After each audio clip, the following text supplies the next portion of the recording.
everyone, this is Melanie down at the Ben Franklin. Thank you for joining me today.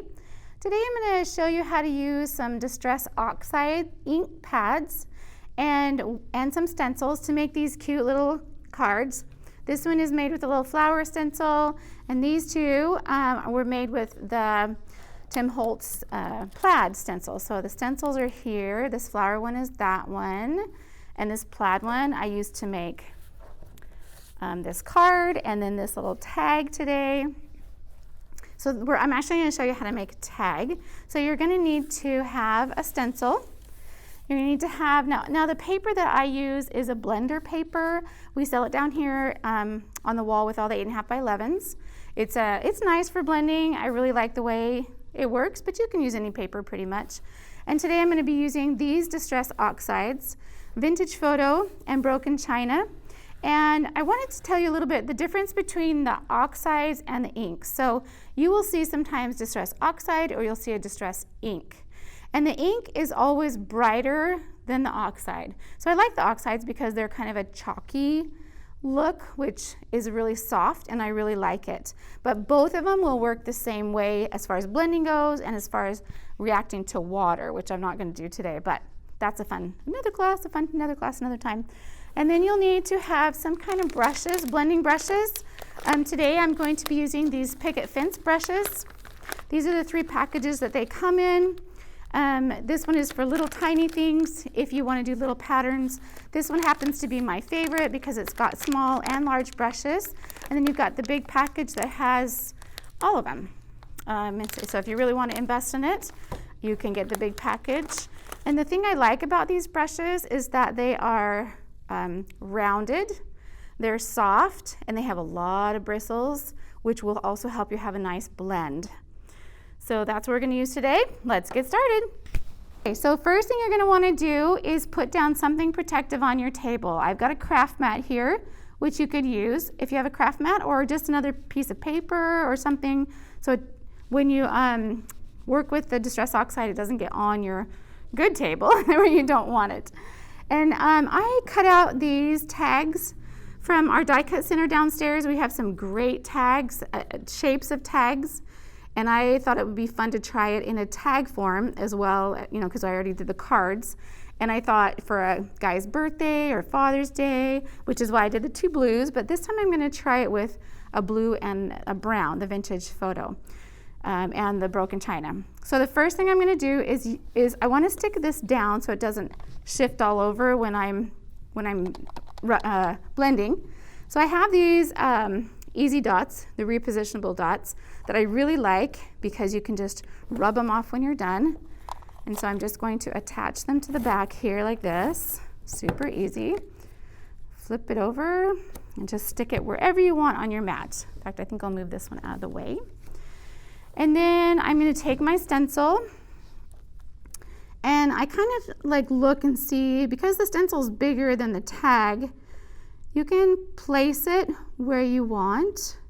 If you want the bigger boxes, or if you want it, gosh, you could do it diagonally a little bit. Just think about, well, I think this looks nice. This looks nice. You can even put it in the middle like that. So, but I just did that to see kind of where I want it. And then I'm going to actually turn it over and put these on the back of here so that it holds this where I want it to be held. So I know I wanted it this way, straight like that. Yep, like that. Okay, I guess you could do that first too and figure it out. So now it's all down and ready to go. I'm gonna open up. So normally I start with the lighter color first. Like on here, I actually started with the lighter turquoise color and then did the darker blue. But these are pretty much the same. I think I will do the Vintage Photo the first though. So take your brush and your oxide, and you're going to go in a circular position, a pattern like this, to pick up the ink on your brush. And then you're going to just, in a circular motion, go onto the paper. Now, I am not pressing it very hard because I like to start softly and then go down, press it more if I want more color on there.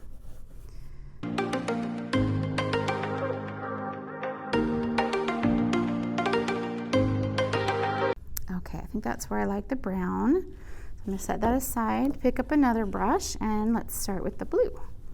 Same way, circular motion. I'm kind of pressing it hard, but you can start softer and then see what you like. These are going to turn out a little bit bright, and it's okay if it overlaps into the other area. I think it looks nice anyway.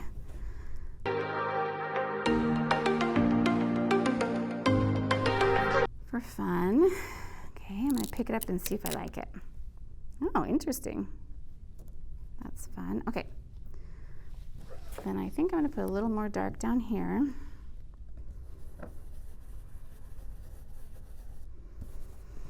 Okay.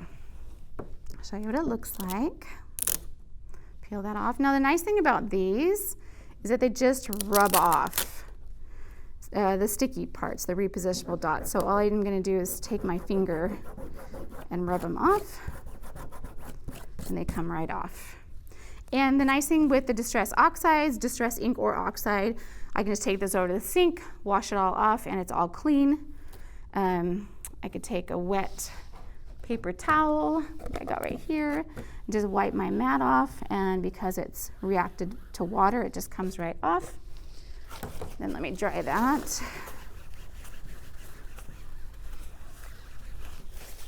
Okay, so you could use it like this, but there's another fun thing you can do. You can distress the edges. So I'm going to, this is Vintage Photo. Vintage Photo is nice because it also just makes things look antique-ish. So if you've got a school project or your kids have a school project, you want to make paper that looks really old, Vintage Photo is a great one to use. And I'm just doing it again in circular motions, mostly starting off and then going towards the center as much as I want to make it look older. I'm going to turn this one over around.